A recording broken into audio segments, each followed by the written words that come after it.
الحمدللہ وحدہ والصلاة والسلام علی من لا نبی بعدہ اما بعد فاعوذ باللہ من الشیطان الرجیم بسم اللہ الرحمن الرحیم یعرفونہ کما یعرفون ابناءہم صدق اللہ مولانا العظیم الصلاة والسلام علیکہ یا سیدی یا رسول اللہ وعلی آلک واصحابک یا سیدی یا حبیب اللہ الصلاة والسلام علیکہ یا سیدی یا نبی اللہ وعلی آلک واصحابک یا سیدی یا رحمۃ للعالمین۔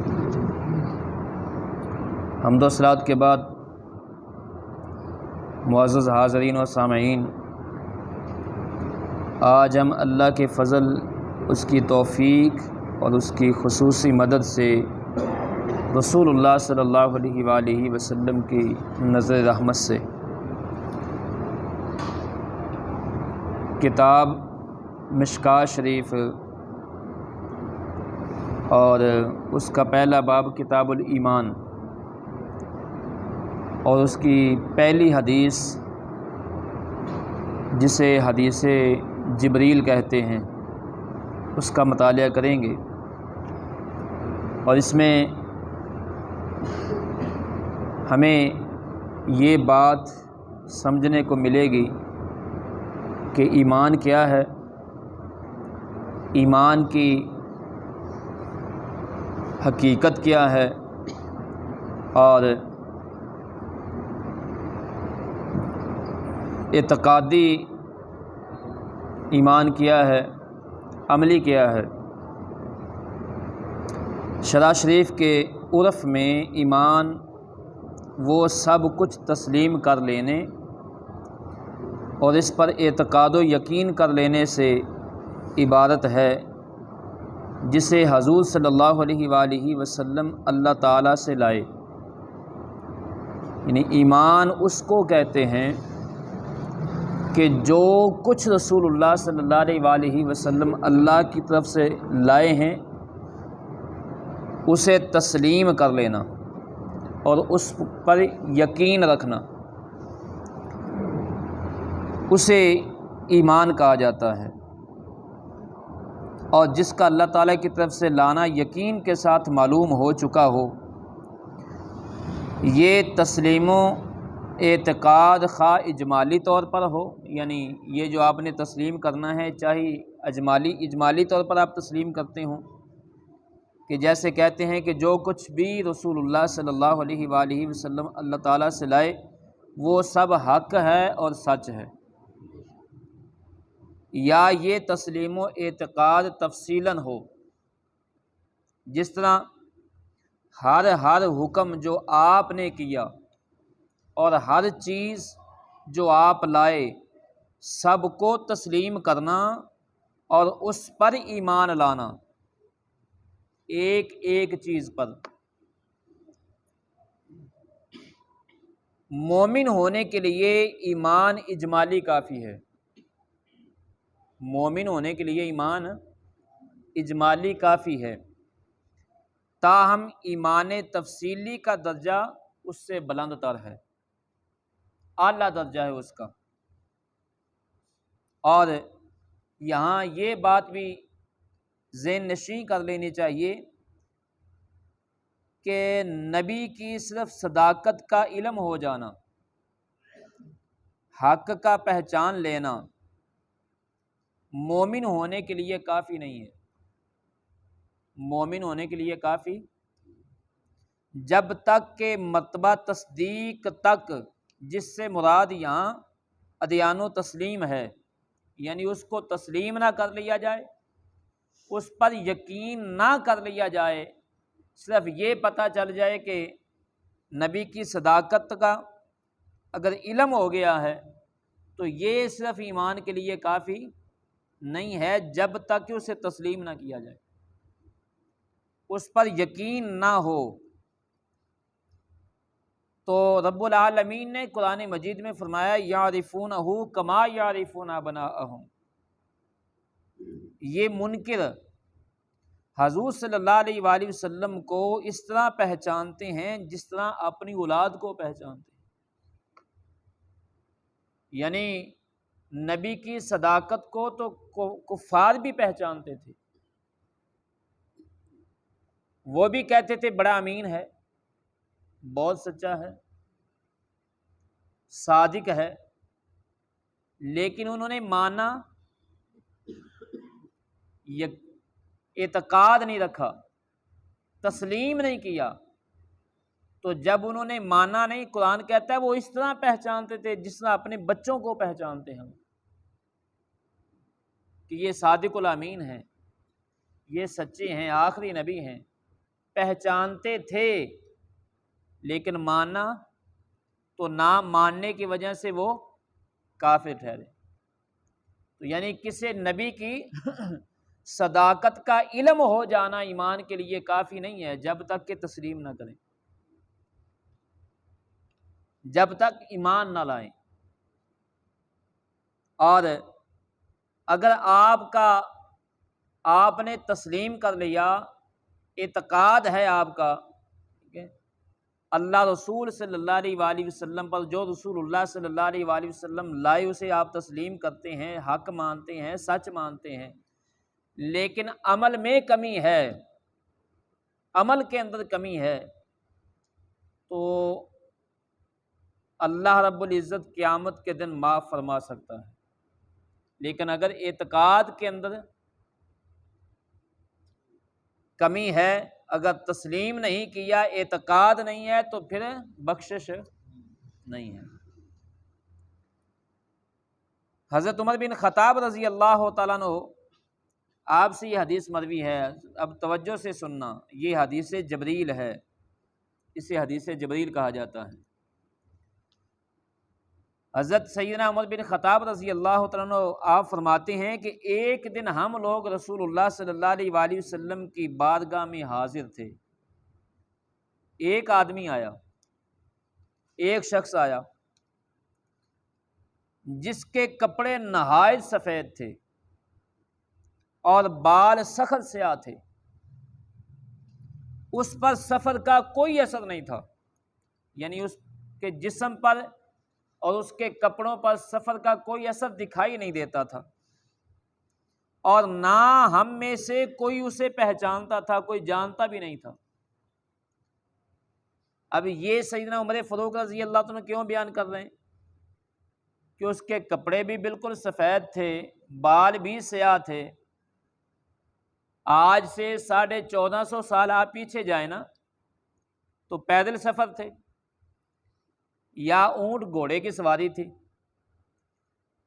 اب آپ اس دور میں تصور کریں، اگر کوئی آدمی موٹر سائیکل پہ ٹھو کر چلا جائے تو وہاں جا کر اس پر سفر کا اثر معلوم ہوگا کہ نہیں؟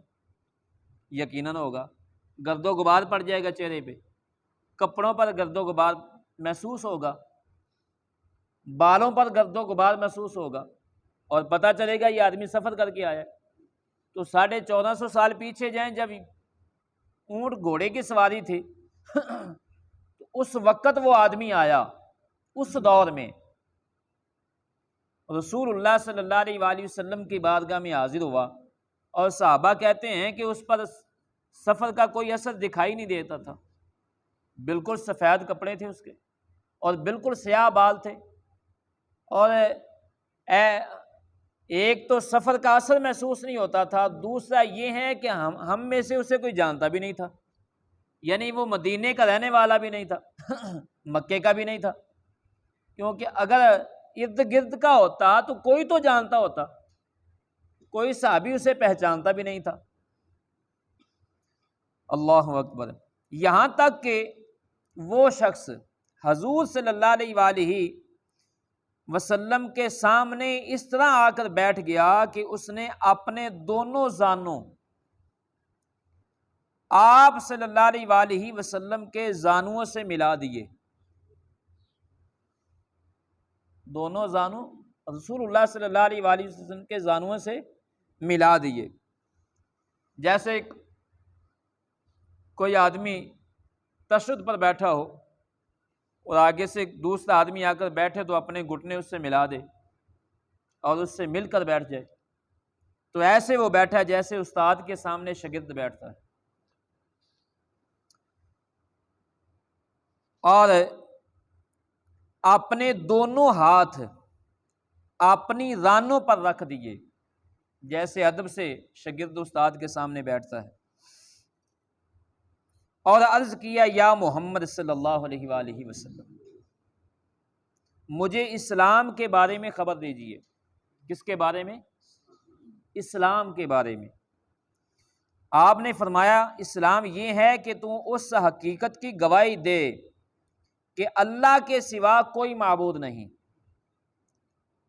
اور یہ کہ محمد صلی اللہ علیہ وآلہ وسلم اللہ کے رسول ہیں، اور یہ کہ تو پابندی کے ساتھ مسنون طریقہ سے نماز ادا کرے اور زکوٰۃ دے اور رمضان شریف کے روزے رکھے اور طاقت و استطاعت ہونے کی صورت میں بیت اللہ شریف کا حج کرے۔ اب یہ چیزیں جب رسول اللہ صلی اللہ علیہ وآلہ وسلم نے بیان فرمائیں تو سائل نے کیا کہا؟ جو آنے والا شخص تھا، جو سامنے بیٹھا تھا، اس نے کیا کہا؟ وہ کہنے لگا آپ نے سچ فرمایا ہے، آپ نے سچ فرمایا ہے۔ اچھا، اب غور کیجئے، کوئی سائل آ کر سوال پوچھے اور آگے سے عالم دین جواب دے دے تو کیا سائل کو پتہ ہوتا ہے کہ یہ سوال ٹھیک ہے، یہ جواب بالکل صحیح ہے؟ تو سیدنا عمر بن خطاب رضی اللہ تعالیٰ عنہ فرماتے ہیں کہ جب رسول اللہ صلی اللہ علیہ وآلہ وسلم نے اسلام کی تعریف کی کہ اسلام یہ ہے، تو آگے سے اس نے کہا کہ آپ نے سچ کہا۔ ہمیں اس کی بات سے تعجب ہوا، کہتے ہیں کہ ہمیں بڑا تعجب ہوا کہ سوال بھی خود کرتا ہے اور تصدیق بھی خود کر رہا ہے، سوال بھی کیا اور آگے سے تصدیق بھی کر رہا ہے کہ آپ نے سچ فرمایا ہے۔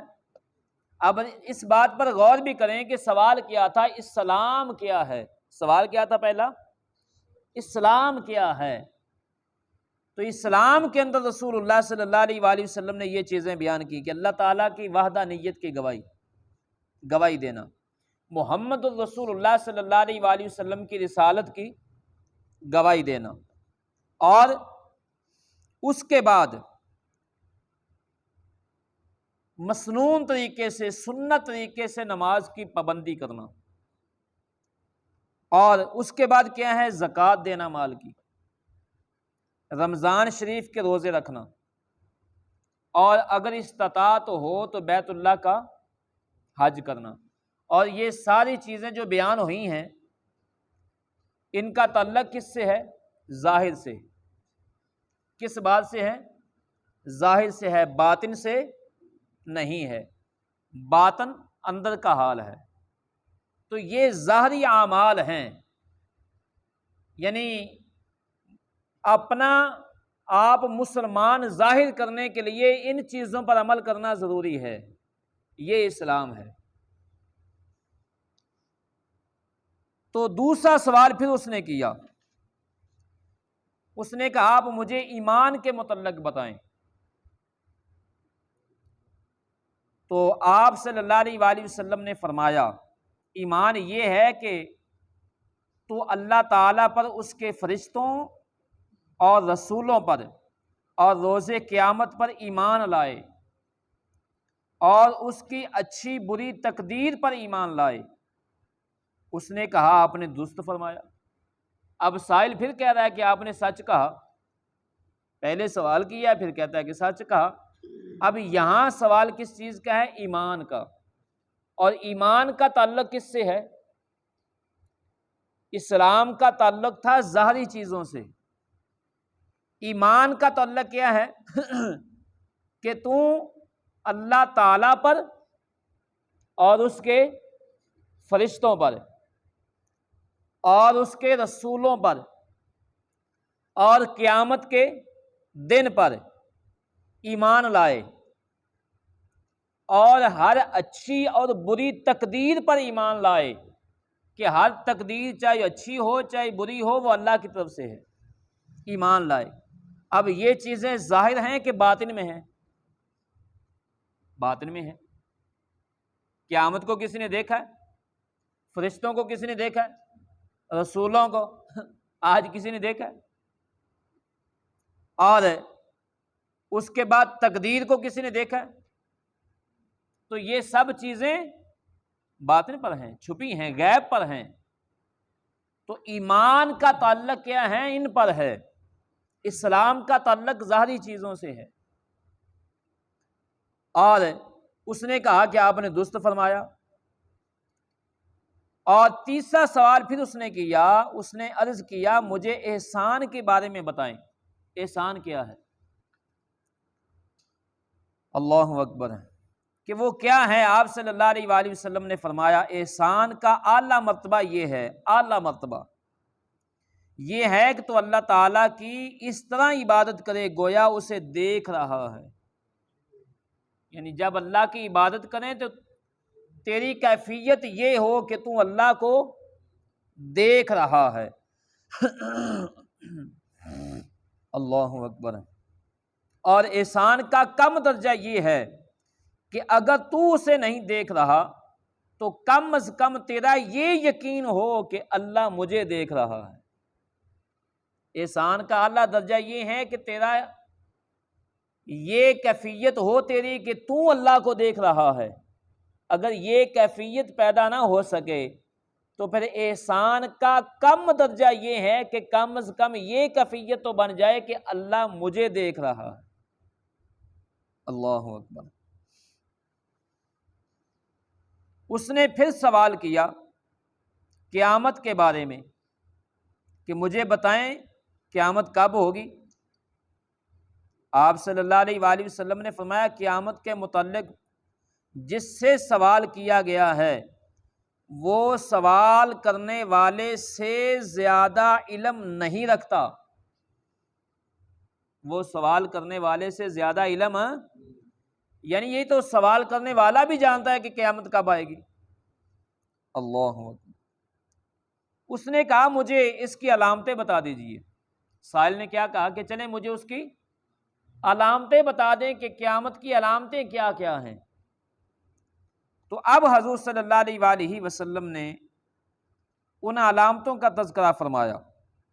فرمایا قیامت کی علامتوں میں سے یہ ہے کہ لونڈی اپنے مالک کو یعنی مربی کو، لونڈی اپنے مالک کو جنے گی، لونڈی اپنے مالک کو جنے گی۔ اور یہ کہ تو دیکھے کہ برہنہ پاؤں یعنی ننگے پاؤں، ننگے پاؤں، ننگے جسم بکریاں چروانے والے اور تنگ دست لوگوں کی مالی حالت یہ ہو جائے گی کہ وہ مکانات کی تعمیر و آرائش میں فخر اور تکبر سے کام لیں گے اور تکبر سے ایک دوسرے سے آگے بڑھنے کی کوشش کریں گے۔ یہ قیامت کی نشانیوں میں سے رسول اللہ صلی اللہ علیہ وسلم نے نشانی بیان فرمائی کہ وہ لوگ ان لوگوں کو آپ دیکھیں گے کہ جن کے پاؤں میں کبھی جوتے نہیں ہوتے تھے، جن کے جسم پر کبھی کپڑا پورا نہیں ہوتا تھا، اور جو چرواہے تھے، چروانے والے، یعنی چرواہے کا حال اس لیے بیان فرمایا کہ چرواہے کو کبھی کھانا ملتا ہے کبھی نہیں ملتا۔ تو جو چرواہے ہوں گے اور تنگ دست ہوں گے ان کے پاس اتنا مال آ جائے گا، اتنے وہ مالدار ہو جائیں گے کہ مکان بنانے میں ایک دوسرے سے مقابلہ کریں گے، آرائش اور مکان کے رائش کرنے میں، یعنی اسے سجانے میں، اور ایک دوسرے سے آگے بڑھیں گے۔ حضرت عمر رضی اللہ عنہ فرماتے ہیں پھر وہ شخص چلا گیا، پھر وہ چلا گیا اور میں اس کے جانے کے بعد کافی دیر خاموش رہا۔ پھر حضور نبی مکرم صلی اللہ علیہ وآلہ وسلم نے خود ہی مجھے فرمایا، حضرت عمر کہتے ہیں پھر مجھے خود رسول اللہ صلی اللہ علیہ وآلہ وسلم نے فرمایا، اے عمر جانتے ہو کہ یہ سائل کون تھا؟ آنے والا جو سوال کر رہا تھا کون تھا یہ؟ تو میں نے عرض کی اللہ اور اس کا رسول بہتر جانتا ہے، یعنی اللہ جانتا ہے یا اللہ کا رسول جانتا ہے؟ رسول اللہ ہم نہیں جانتے یہ کون تھا۔ فرمایا بے شک وہ جبریل تھا، بے شک وہ جو انسانی شکل میں آیا تھا وہ جبریل تھا، تمہیں تمہارا دین سکھانے کے لیے آیا تھا، تمہیں تمہارا دین سکھانے کے لیے آیا تھا۔ اور مسلم شریف کے اندر ابو ہریرہ رضی اللہ تعالیٰ نے اس سے کچھ مختلف الفاظ سے یہ حدیث بیان کی ہے، اس میں اس طرح ہے کہ اور تو دیکھے گا، جو مسلم کے اندر حدیث ہے اس کے الفاظ کچھ زائد ہیں۔ ابو ہریرہ فرماتے ہیں کہ رسول اللہ صلی اللہ علیہ وسلم نے قیامت کی نشانیاں بیان کرتے ہوئے فرمایا تھا کہ تو دیکھے گا ننگے پاؤں، ننگے جسم، بہرے اور گونگے لوگوں کو زمین کے بادشاہ بنا دیا جائے گا۔ قیامت کا علم ان 5 علوم میں سے ہے جنہیں اللہ تعالیٰ کے سوا کوئی نہیں جانتا۔ پھر آپ نے فرمایا، یعنی سورہ لقمان کی آخری آیت پڑھی رسول اللہ صلی اللہ علیہ وآلہ وسلم نے، تو یہ قیامت کی نشانیاں بیان فرمائی رسول اللہ صلی اللہ علیہ وآلہ، یہ مکمل حدیث ہے۔ کل ہم انشاءاللہ اس کی شرح پڑھیں گے۔ اللہ رب العزت کی بارگاہ میں دعا ہے اللہ تعالیٰ مجھے اور آپ احباب کو رسول اللہ صلی اللہ علیہ وآلہ وسلم کی اتباع نصیب فرمائی، اور اللہ تعالیٰ ہمیں اسلام پر زندہ رکھے اور ہمارا خاتمہ ایمان پر فرمائے۔ آمین ثم آمین وما علیہ الا البلاغ۔